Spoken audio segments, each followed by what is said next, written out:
নমস্কার, আমি মৌমিতা। আমার কবিতা পাঠ চ্যানেলে আমার সকল শ্রোতা বন্ধু এবং দর্শক বন্ধুকে আন্তরিক শুভকামনা জানিয়ে আজকের গল্প পাঠ শুরু করছি। আজ আমি আপনাদেরকে পড়ে শোনাব বিখ্যাত সাহিত্যিক শ্রী নারায়ণ গঙ্গোপাধ্যায়ের লেখা একটি অসাধারণ ছোট গল্প, মন ছোঁয়া গল্প। গল্পের নাম মধুবন্তী। গল্প শুরুর আগে আমার পুরনো কথাগুলি আরও একবার খুব সংক্ষেপে বলে নিচ্ছি। এই চ্যানেলে যারা আমার গল্প পাঠটি শুনছেন তাদের কাছে অনুরোধ, যদি আমার পাঠ এবং পরিবেশনা আপনাদের ভালো লাগে, যদি গল্পটি ভালো লাগে একটি লাইক করবেন এবং গল্পটিকে আপনাদের প্রিয়জনের মধ্যে শেয়ার করে দেবেন। আর এখনও যারা চ্যানেলটি সাবস্ক্রাইব করেননি, যারা নতুন শুনছেন, তারা অবশ্যই চ্যানেলটি সাবস্ক্রাইব করে আমার সাথে থেকে নিয়মিত শুনতে থাকুন নতুন নতুন বাংলা গল্প। সকলের কাছেই অনুরোধ, আপনারা বেল আইকনটি প্রেস করে নোটিফিকেশন অন করে রাখুন, যাতে প্রতিটি নতুন গল্প আপলোডের সাথে সাথেই আপনাদের কাছে নোটিফিকেশন পৌঁছে যায়। আর কথা বাড়িয়ে সময় নষ্ট করছি না, শুরু করছি আজকের গল্প মধুবন্তী।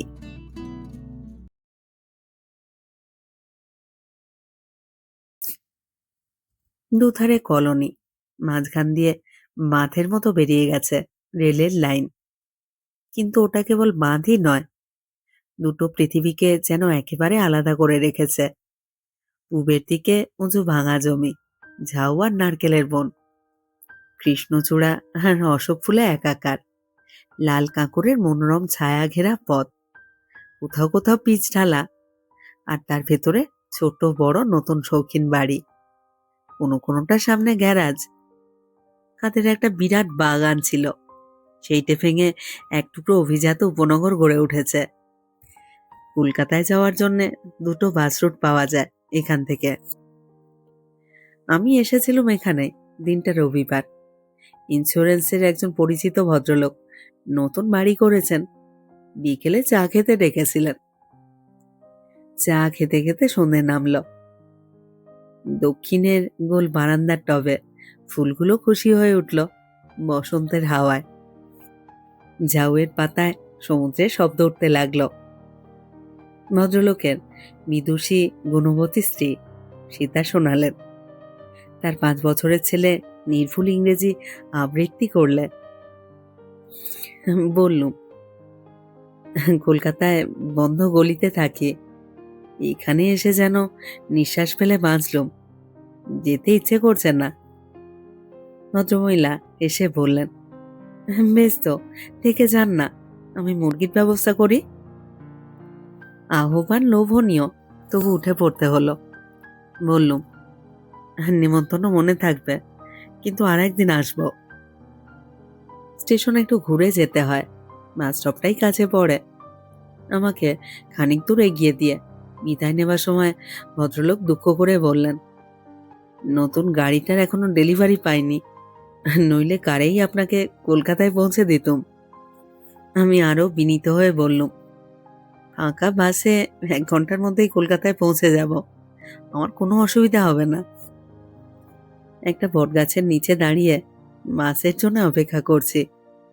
তখন আমার মনে পড়ল, রেল লাইনের ওপারে তালডাঙ্গা কলোনি। নীরদ আমাকে খুঁটিয়ে খুঁটিয়ে বুঝিয়েছিল অনেকক্ষণ। বলেছিল, বেশি খুঁজতে হবে না, বাবার নাম করলেই লোকে দেখিয়ে দেবে। পারেন তো যাবেন একদিন। ঘড়ির দিকে তাকিয়ে দেখলুম সবে 7টা বেজেছে। 10টা পর্যন্ত বাস চলে এই রুটে, হাতে অনেকখানি সময় আছে, একবার দেখা করে এলে মন্দ হতো না। টিনের বাক্স মাথায় একজন রুটিওয়ালা চলেছিল, তাকেই জিজ্ঞেস করলুম। আঙুল বাড়িয়ে দেখিয়ে দিল লোকটি। ওই রেলওয়ে গুমটি দেখতে পাচ্ছেন বাঁ দিকে, ওইটা পেরিয়ে সামনেই তালডাঙ্গা কলোনি। বেশিক্ষণ হাঁটতে হলো না, কিন্তু গুমটি পার হতেই দেখতে পেলুম একেবারে আলাদা পৃথিবীতে এসে পৌঁছেছি। পায়ের তলা থেকে সরে গেছে পিচের রাস্তা, শুরু হয়েছে কাঁচা মাটির পথ। ঝাউ কিংবা কৃষ্ণচূড়া কোথাও নেই, কয়েকটা বাবলা গাছ শাঁসা করছে হাওয়ায়, আর দুধারে নাভাল জমিতে পায়ে চলা পথের গোটা কয়েক সরীসৃপ রেখা নেমে গেছে।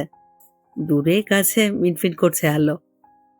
তালডাঙ্গা কলোনি আগে জবরদখল ছিল, কিছুদিন আগে পাট্টা করে দেওয়া হয়েছে। নীরদ বলেছিল বটগাছের তলায় বানবিড়ির দোকান, তার পাশ দিয়েই। বটগাছটা পাওয়া গেল আরো 5 মিনিট হাঁটবার পর। আবছা অন্ধকারে এর মধ্যেই হোঁচট খেয়েছে একবার। জুতো ছাড়িয়ে ধুলো উঠেছে ধুতিতে। বর্ষাকালের অবস্থাটা কল্পনা করা গেল। একবার মনে হলো ফিরে যাই, দিনের আলোয় আসা যাবে আর এক সময়। কিন্তু কেমন জেদ চাপল। আর তাছাড়া দক্ষিণের গোল বারান্দার সেই হাওয়া, সেতারে সেই মধুবন্তী রাগ আমার কেমন নেশা ধরিয়ে দিয়েছিল। মনে পড়ে গিয়েছিল লণ্ঠন ধরে জয়াকে খাল পার করে দিয়ে থেমে দাঁড়িয়ে পড়েছিলাম ইজল গাছটার তলায়। জয়ার একখানা হাত মুঠোয় চেপে ধরে বলেছিলাম, পাশ করে চাকরি জোটাতে আমার আরো 3-4 বছর লাগবে। এর মধ্যে তুমি ফস করে আর কাউকে বিয়ে করে ফেলবে না তো?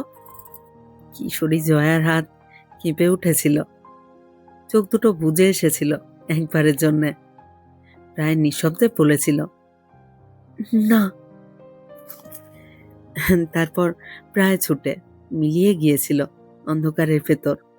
আমাকে আর ওকে বাড়ি পর্যন্ত পৌঁছে দিতে হয়নি। দিদি বিয়ে করেনি, দিদি বিয়ে করেনি, নীরদ বলেছিল। আর বিয়ে দেবেই বাকে বলুন, যে অবস্থায় চলে আসতে হলো। জয়া কি কথা রেখেছে? সেই হিজলতলা সন্ধ্যাটাকে কি এখনো মনে আছে তার, এই 12 বছর পরেও? কিন্তু আমি তো। চমক ভাঙল। দেখি বটগাছের নিচে পানবিড়ির দোকানটার সামনে দাঁড়িয়ে আছি চুপচাপ। আমার মুখের উপর 3-4টি মানুষের বিস্মিত দৃষ্টি। হুগলা পাতায় ছাওয়া টিনের ঘর। শুধু পানবিড়ি নয়, চায়ের ব্যবস্থাও আছে। একটা বয়ামে গোটা কয়েক মোটা মোটা বিস্কুটও দেখা গেল। কেরোসিনের টেবি জ্বলছে মশালের মতো আলো ছড়িয়ে। সেই আলোয় লোকগুলোকে অদ্ভুত অবাস্তব দেখাচ্ছিল। পাশের একটা মাচায় বসে ছোট ছোট কাচের গ্লাসে চা খাচ্ছিল তারা। জিজ্ঞেস করলুম, আচ্ছা, যতীন মিত্রের বাড়িটা কোথায় বলতে পারেন? যতীন মিত্র? নীরদের বাপ? পদ্য লেখে? হ্যাঁ, তার কথাই বলছি। বাঁ দিকের রাস্তাটা দিয়ে যান, একটু হাঁটলেই একটা খেজুর গাছ পাইবেন। তার পূব দিকের ঘরখান, সাবধানে যাইবেন। বাড়ির সামনে এই বাঁশের পোলটা কিন্তু ভাঙা। কয়েক বছর আগেই চশমা নিয়েছি। একটু অন্ধকারে আর উঁচু নিচু ঠাওর পাই না আজকাল। বাঁশের নিচু মাঠ যেন কালি দিয়ে মাখানো, তার উপর আবার ভাঙা বাঁশের পোল। আমি থমকে গেলুম। একজন বললেন, কলকাতার থেকে আসছেন? বললুম, হ্যাঁ। তাহলে তো মুশকিলে পড়বেন। একটু খাড়ান, আমি আউগাইয়া দিই আপনারে। চা শেষ করে দোকানদারকে একটা আনি দিলেন ভদ্রলোক। আমাকে বললেন, আসেন আসেন। বললুম, আপনি আবার কষ্ট করে। আরে কষ্টটা কি, নতুন লোক আসছেন, অন্ধকারে পোল থিকা পইড়া হাত পা ভাঙবেন নাকি শেষে? লন লন হাঁটেন। একটা ছোট টর্চ জেলে এগোলেন ভদ্রলোক। আমি ওকে অনুসরণ করলুম। উঁচু নিচু রাস্তা, এখানে গর্ত, ওখানে স্যাঁতস্যাঁতে ভিজে মাটি, একধারে খানিকটা জলার মতো, তাতে ঘন হোগলার বন হাওয়ায় খড়খড় করছে। বাঁশের ফুলের এখনো দেখা পাইনি, কিন্তু এ পথে এমনিতেই আমার হাত পা ভাঙতে পারত। খুব সাবা ছিল হোগলার বনটায়, আমরাই গোটাকুড়ি মারছি। আমার শরীর শিউরে উঠল। বিষধর? হ, গোখুরো, শামুক ভাঙা, মানুষও খাইছে জন্দুই, এখনো আছে। $2-10 কি আর নাই? ভদ্রলোক হেসে উঠলেন। অগো তো থাকতে হইব, আমরা তাদের জায়গা দখল কইরা লইছি, আর যাইব কই কন? সাপ আছিল, শীতকালে চিতাবাঘ আসতো, মোনা শুয়ারও দেখছি এইখানে। এখন আমাগো পাল্লায় পইরা ওরাও আমাগো মতো বাস্তুহারা হইছে। স্বচ্ছন্দে রসিকতা করলেন লোকটি। আরো জোরালো হয়ে উঠল হাসির আওয়াজ। আমার মনে হলো ওগলার বনের জলকাদার মধ্যে কি একটা ছপছপ করে চলে গেল। আমি একেবারে ওর পাশে চলে এলুম। তার থেকেও ভালো জিনিস আমরা পাইছি, মরার হাড়, মাথার কুলি। যে রাস্তা দিয়ে আসলেন ওইখানে, ওইখানে আগে কত যে খুন ডাকাতি হইতো ঠিক নাই। খুন কইরা এইখানে পুঁইতা রাখতো, শিয়াল শকুনেও টের পাইতো না। এই হোগলাবন হাতাইলে এই মানুষের মাথা পাইতেন। চমৎকার! সাপ, বাঘ, বুনো শুয়োর, খুন, স্যাঁতস্যাঁতে চলা জমি, বাড়ি বাঁধবার মতো ভালো জায়গা বেছে নিয়েছেন যতীন কাকা। ওপারের গোল বারান্দায় যে বসন্তের হাওয়ায় আমার রোমাঞ্চ হচ্ছিল, এপারের সেই হাওয়ায় হাড় কাঁপিয়ে দিতে চাইল। মনে হলো দিগন্ত ছাওয়া এই জলা জমিটার বিষাক্ত নিঃশ্বাস আমার গায়ে এসে লাগছে। তা যতীন মিত্তির কেউ হয় নাকি আপনার? ভদ্রলোক প্রশ্ন করলেন। হ্যাঁ কাকা, গ্রাম সুবাতে। ভারী মজার লোক ওই বুড়োয়, দিন রাত্রির পদ্য লিখতে আছে, গেলে আর ছাড়ার নাই, শুনাইবই শুনাইব। খচ করে একটা ব্যথা বিঁধল। গ্রামের ছেলেবেলায় এই কবিতা লেখার জন্যে আমাদের কাছে পরম বিষয়ের বস্তু ছিলেন যতীন কাকা। পুরনো মানসী আর মর্মবাণী খুলে দেখিয়েছিলেন, তাতে তার কবিতা ছাপা হয়েছে। নীরবে হাঁটতে হাঁটতে ভাবলুম, আশ্চর্য এই যতীন কাকা, সারা জীবন কিছুই করলেন না, কেবল কবিতা লিখেই কাটালেন। এতদিনে হয়তো 1010 কবিতা জড়ো হয়েছে ওর ভান্ডারে। মানসী ও মর্মবাণীর সঙ্গে ওর যুগ শেষ হয়েছে। আমাদের কলেজ জীবনে ওর কবিতা শুনলে হাসি পেত। তপন হাসিল, সুবাস ভাসিল, আসিলে নুষারানী। কিন্তু তবু গ্রামের লোক ওকে কি শ্রদ্ধাই না করত। উনি কবিতা না পড়লে গ্রামের কোনো অনুষ্ঠানই সেদিন সম্পূর্ণ হতো না। অথচ এখানে ওকে নিয়ে সবাই কৌতুক করে। এই যে পোল, সাবধানে আসেন। একটা কাদামাখা খাঁড়ির মতো চলে গেছে, আজ ছয়েক নিচ দিয়ে, তার উপরে বাঁশের সাঁকো। আমি বরিশালের ছেলে, 12 বছর আগেও এদের সঙ্গে আমার পরিচয় ছিল, কিন্তু 12 বছরে বদলে গেছি অনেক। এখন চশমা থাকা সত্ত্বেও অন্ধকারে উঁচু নিচু দেখতে পাই না। এখন আর এমন সাঁকোর উপর দিয়ে আমার হাঁটবার অভ্যাস নেই। ধরুনির ভাঙা বাঁশ আর ঝুলে পড়া গোটা কয়েক পাটাতনের দিকে তাকিয়ে আমার রোমাঞ্চ হলো। আসেন আসেন, খুব সাবধানে আসেন, দেখা পা ফেলবেন। টর্চের আলো আমার উপরে রেখে ভদ্রলোক নিজে অন্ধকারেই পেরিয়ে চললেন। আর একটু, আর একটু, ব্যাস ব্যাস, এই তো আইসা পড়লেন। আমি স্বস্তি নিঃশ্বাস ফেলবার আগে টর্চের আলো ফেলে বললেন, ওই যে ওই সামনের ঘর, ইয়া ডাক দেন।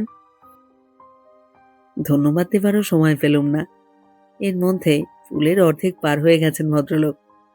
মচমচ করে শব্দ উঠছে ভাঙা বাঁশের। একটা পুরনো লণ্ঠন হাতে বেরিয়ে এলেন যতীন কাকাই।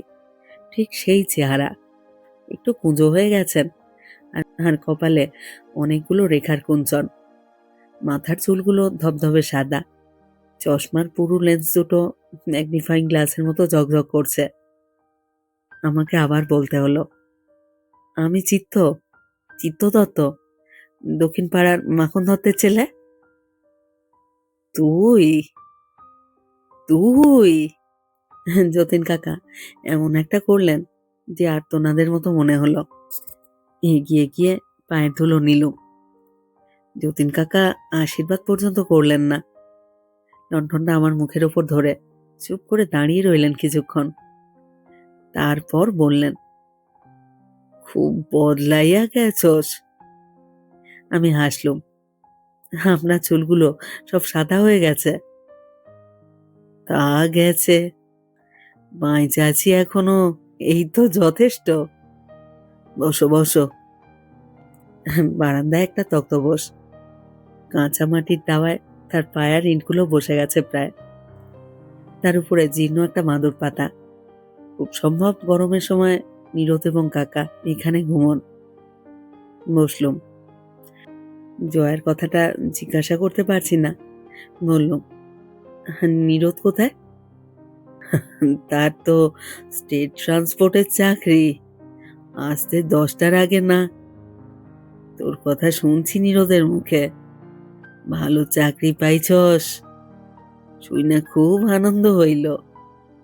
তা থাকোস কই? রাস্তার নাম করলুম। যাও, ভালোই আছোস তাহলে। বললুম, ভালো আর কোথায়, কলকাতার যা খরচা, তাতে 400 টাকা মাইনেতে।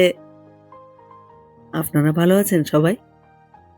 খারাপ থাকুন কেন, শিয়ালদার অবস্থা দেখছি, ট্রানজিট ক্যাম্পের অবস্থাও দেখছি, তার তুলনায় তো স্বর্গেই আছি। যতীন কাকা আবারও হাসলেন। কিন্তু তুই তো দেখি আজকাল একেবারে কলকাতার কথা কস, দেশের কথা ভুইলা গেছস নাকি? আমি অস্বস্তি বোধ করলুম। না, মানে অনেকদিন অভ্যেস নেই। হ হ, অভ্যাস। যতীন কাকা মাথা নাড়লেন।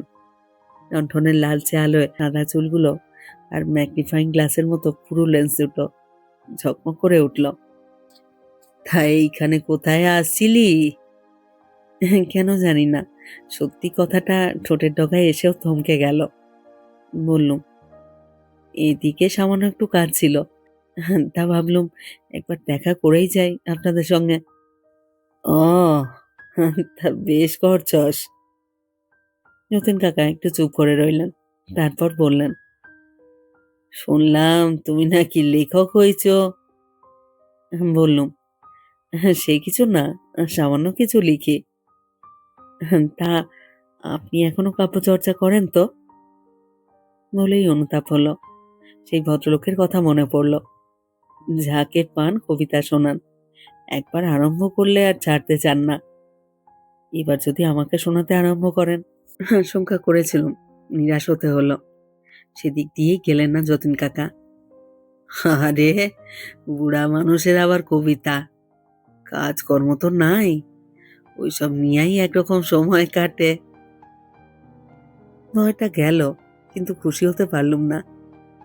কল্পনা করেছিলাম যতীন কাকা আমাকে পেলেই কবিতা পড়তে শুরু করবেন, নিজের লেখায় নিজেই ছেলে মানুষের মতো উচ্ছ্বসিত হয়ে উঠবেন, বলবেন, কেমন, এইখানে আইডিয়াটা ভালো হয় নাই, খুব ইন্সপায়ার্ড হইয়া লেখছি, খাইল রাত্রিরে বুঝলি হঠাৎ ঘুম ভাঙা গেল, আর ঘুম আসে না। তখন উইঠা বসলাম, জানলা দিয়া দেখি ইজল গাছটার মধ্য দিয়া চাঁদের আলো। কিন্তু যতীন কাকা কিছুই করলেন না।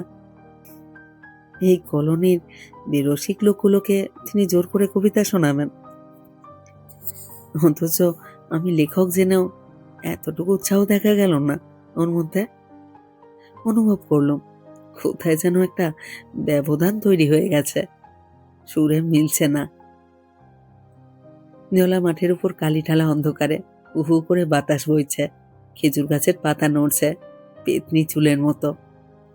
দূরে বাঁধের উপর দিয়ে একটা কালো ট্রেন ছুটে চলেছে যেন নিয়তির দিকে। শিয়ালের কোড়া ছুটল, সমস্বরে তার জবাব দিলে কলোনির কুকুরের দল। মনে হলো আমি উঠে পড়তে পারি, আর বসবার দরকার নেই। আমি কেন এসেছিলাম এখানে?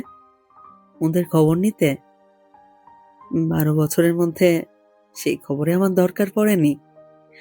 সহানুভূতি জানাতে, তার দরকার হলো না। যতীন কাকা পাল্টা আমাকে সহানুভূতি জানালেন। ও, ঠিকই, কলকাতার খরচ খুব। তবে কেন তবে কেন এসেছি? যতীন কাকার কবিতা শুনে বিব্রত হতে? কিন্তু যতীন কাকা আমাকে তার হাত থেকে নিষ্কৃতি দিয়েছেন। নীরদ অবশ্য ভদ্রতা করে আসতে বলেছিল। আমিও ভদ্রতা করে বলতে পারতাম, যাব, নিশ্চয়ই যাব। এমন অর্থহীনভাবে এইভাবে কষ্ট করে আসবার দরকার ছিল না। আর সত্যি কি আসতাম?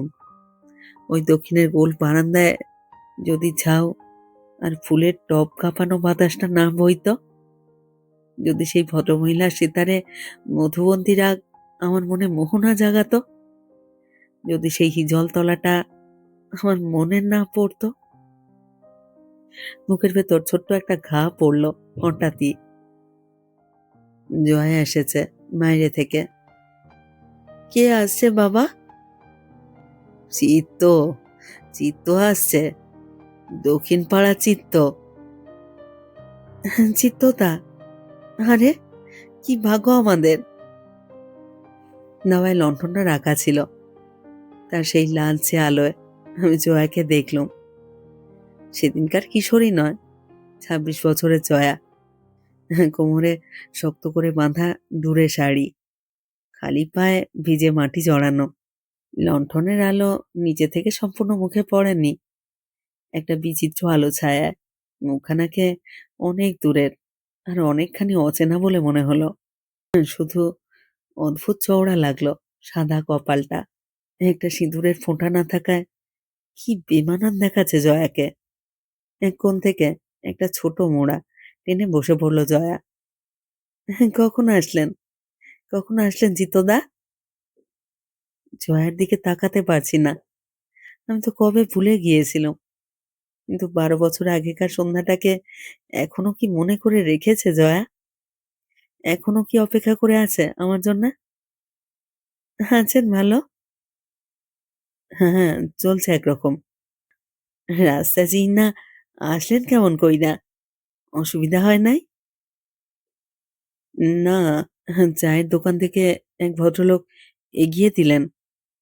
হুঁ, যতীন কাকা বললেন, চিত্তরে একটু চা কইরা দেয়। খাইতে আর দিবি কি? একটু সুজি?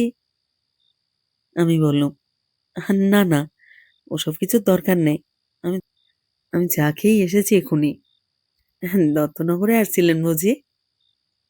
জয়া হাসল। আমি জয়ার দিকে তাকালুম। লণ্ঠনের আলোয় চওড়া সাদা কপালটা চকচক করছে, চোয়াল ওঠা শ্রীহীন মুখ।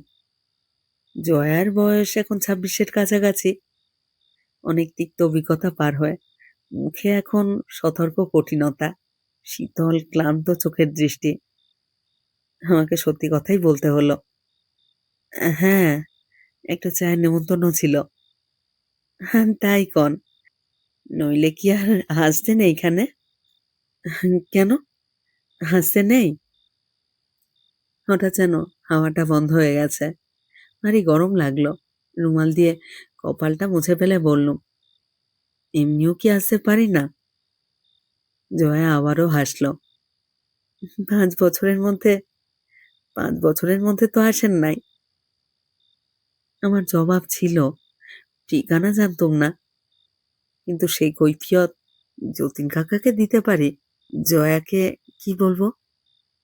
আমি তো ওকে নিজে থেকে অপেক্ষা করতে বলেছিলুম, খোঁজ নেবার দায় ছিল আমারই। যতীন কাকাই জবাব দিলেন আমার হয়ে, কাজের মানুষ, আসবে কেমনে? ভালো চাকরি করে, তার উপর লেখক হইছে, অত ব্যস্ত। জয়া মাথা নাড়ল। তা ঠিক, এখানে আইজা আসলেন, তাতেও কতখানি সময় নষ্ট হইল। আমি যেন ঠিক এই কথাটার জন্যে অপেক্ষা করছিলুম। অনাবশ্যকভাবে আসবার জেদ টানার আর কোনো অর্থ নেই। ওদের তরফ থেকে যেটুকু ভদ্রতা, তার পালা শেষ হয়ে গেছে। আরও একটা জিনিস বেশ স্পষ্ট বুঝতে পারছি, এখানে দক্ষিণের বারান্দা নেই। ঝাউ পাতায় সমুদ্র মর্মর তুলে এখানে বাতাস আসে না। সেতারের মধুবন্দিরা এখানে 12 বছর আগেকার স্মৃতিকে স্বপ্ন করে তোলে না। যে প্রতিশ্রুতি জয়াকে আমি দিয়েছিলুম, দক্ষিণের বারান্দা তা আমায় মনে পড়িয়ে দিয়েছে। কিন্তু সে অভিজ্ঞান এখানে লুকিয়ে আছে উগলাবনের কালো কাদার নিচে, যেখানে খুন হওয়া মানুষের হাড়ের টুকরো ছাড়া আর কিছুই হাতে ঠেকবে না। আমি দাঁড়িয়ে পড়লুম। না, না, সময় আর নষ্ট কি হবে? এখন 8:30 বাজে। 9:45 10টার মধ্যেই কলকাতা পৌঁছে যাব। বেশ, আজ আসি। যতীন কাকা একবারও বসতে বললেন না, আর একবারও অনুরোধ করল না জয়া। লণ্ঠনটা তুলে নিয়ে জয়া বললে, তবে চলেন, আউগাইয়া দিই আপনারে। ভাঙা পোলটা তো পার হইতে পারবেন না। আমি যতীন কাকাকে প্রণাম করলুম। নিঃশব্দে আশীর্বাদ করলেন তিনি। 12 বছর আগে লণ্ঠন ধরে জয়াকে আমি খাল পার করে দিয়েছিলুম, আর জয়া আমাকে পার করবার দায়িত্ব নিয়েছে। ভাঙা পাটাতনের দিকে চোখ রেখে সভয়ে পুল পেরোচ্ছি। শুনতে পাচ্ছি জয়ার তীক্ষ্ণ মিষ্টি গলার আওয়াজ। শুনতে পাচ্ছি জয়ার তীক্ষ্ণ মিষ্টি গলার আওয়াজ। ডাইন দিকের বাঁশটা ধরেন। হ্যাঁ, হ্যাঁ, নিচে চোখ রাইখা আসেন। এইখানে খুব সাবধান। আর একটু, আর একটু। পুল পেরিয়ে এলুম। পায়ের নিচে সেই ভিজে মাটির পথ। পাশের হোগলা আর নলবনে খড়খড় করছে হাওয়া। চপচপ করে তেমনই একটা আওয়াজ যেন শুনতে পেলুম আবারও। কি আছে ওর ভেতর? বুনো শুয়োর? গোখরো সাপ? নলবন কটকট করছে? না কাঁদার তলায় শব্দ উঠছে মরার হাড়ে?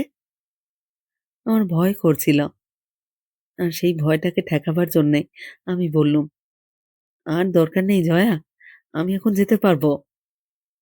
পারবেন না, বড় অন্ধকার। রাস্তা পর্যন্ত দিয়ে আসি আপনারে। কিন্তু তুমি তো আবার একলা ফিরবে। আমাদের অভ্যাস আছে। তাছাড়া এইখানে সকলেই আমারে চেনে, ভয়ের কিছু নাই। না, ভয়ের আর কি আছে? কালীঢালা মাঠের এখানে ওখানে টিমটিমে আলো, হুগলা বনে বিচিত্র ধ্বনি তরঙ্গ। একটি মানুষ কোথাও নেই। দিনের আলোয় কেমন দেখবো জানি না, রাত্রির অন্ধকারে শ্মশানের মতো মনে হচ্ছিল চারিদিক। রেল লাইনের উঁচু বাঁধের উপর সিগন্যালের একটা চোখ জ্বলছিল কাল পুরুষের মতো। তুমি আজকাল কি করছো জয়া? চুপ করে পথ চলার অস্বস্তিটা কাটাবার জন্যে আমি জিজ্ঞেস করলুম। কি আর করি? জয়া আগে চলছিল, আমি ওর মুখ দেখতে পেলুম না। ছেলে মেয়েদের ছোট একটা স্কুল আছে, সেইখানেই পড়াই। মাইনে পাও? 3 জনে পড়াই। 8-10 টাকা ভাগে পড়ে। 8-10 টাকা? মন্দ কি? জয়ার হাসি শব্দ কানে এলো। 8 মণ চাউলের দাম হয়। মন্দ কি? ভালোই আছে। আমার সহানুভূতি জানাবার দরকার নেই, কেউ তা চায়ও না। ওদের ভালো থাকবার পৃথিবীটা আলাদা, আমার সঙ্গে সেখানকার হিসেব মিলবে না। আবারও নিঃশব্দে এগিয়ে চলা। সামনে দিয়ে একটা শেয়াল চলে গেল পথ পেরিয়ে। একবার তাকিয়ে গেল আমাদের দিকে। দুটো চোখ একজোড়া সবুজ প্রদীপের মতো দপদপ করে উঠল। আমি অস্বস্তি বোধ করলুম। এখানে আগে বাঘ আসতো? তুমি কলকাতায় যাও না জয়া? যাই, কখনো কখনো যাই। নীরদ নিয়া যায়। বলতে যাচ্ছিলুম, যেও, যেও আমার ওখানে। হ্যাঁ, তখনই মনে হলো, কি হবে অনাবশ্যক কথা বাড়িয়া। সামনে চায়ের দোকানটা দেখা যাচ্ছে একটু দূরে। সেই কেরোসিনের ডিবেটা মশালের মতো জ্বলছে। আমি এবার যেতে পারবো জয়া? বড় রাস্তা এসে পড়েছে। জয়া, আমার কাছে এগিয়ে এলো, লণ্ঠন রাখলো মাটিতে। ওর মাথাটা ঝুঁকে পড়ল আমার বুকের নিচে। পা ছুঁয়ে প্রণাম করলো জয়া। এই একবারের জন্য আমার মনে হলো মাত্র এই মুহূর্তে জয়া কোমল, নমনীয় হয়ে উঠেছে। মাত্র এই মুহূর্তে আমি ওর হাতখানাকে আবারও টেনে আনতে পারি মুঠোর ভিতরে। কিন্তু কাছাকাছি কোথাও কুকুরের ডাক মুহূর্তটিকে ছিঁড়ে টুকরো টুকরো করে দিলে। সোজা কঠিন হয়ে দাঁড়ালো জয়া। তারপর অন্ধকার মাঠের মধ্যে দিয়ে ফিরে চলল আবার। একটা বিদায় সম্ভাষণও জানালো না। কিছুক্ষণ একা দাঁড়িয়ে থেকে আমি রাস্তার দিকে এগিয়ে চললুম। এতক্ষণ সব সহজ স্বাভাবিক ছিল, কিন্তু হঠাৎ এমন অস্বাভাবিকভাবে কেন চলে গেল জয়া? ও কি আমাকে সময় দিয়েছিল? 12 বছর আগেকার মতো একটুখানি আকস্মিক সময়, যাকে চকিতের মধ্যে পেয়েও আমি হারিয়ে ফেললুম। আর সেই দুর্বলতার লজ্জাতেই এমন করে চলে গেল, আর ফিরে চাইলো না আমার দিকে। চায়ের দোকান পেছনে ফেলে চলেছি, ঘুমটিটা দেখা যাচ্ছে। একবার পাশে অন্ধকার মাঠের দিকে দৃষ্টি মেলে দিলুম। অনেকগুলো আলো ছাড়া ছাড়া ভাবে মিটমিট করছে এখানে ওখানে। এর মধ্যে কোনটা যে জয়ার লণ্ঠনের আলো বোঝবার জো নেই। ওই ভাঙা পুলটা পেরিয়ে যাবার সাহস আর আমি রাখি না। হোগলা বনের তলায় মরার হাড়গুলো ওইখানেই থাকুক, আমার পুবের দত্তনগরই ভালো। সেখানে দক্ষিণের গোল বারান্দায় বসে সিতার শুনতে শুনতে আমি জয়ের কথা ভাবতে পারবো।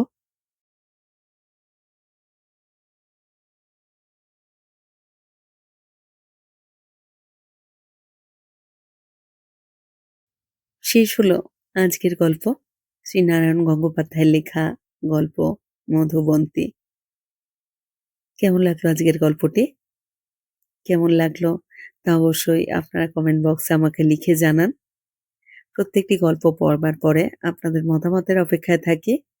আপনাদের ছোট্ট একটু মতামত আমার কাছে অনেক মূল্যবান। আপনাদের মতামত আমার এগিয়ে চলার অনুপ্রেরণা।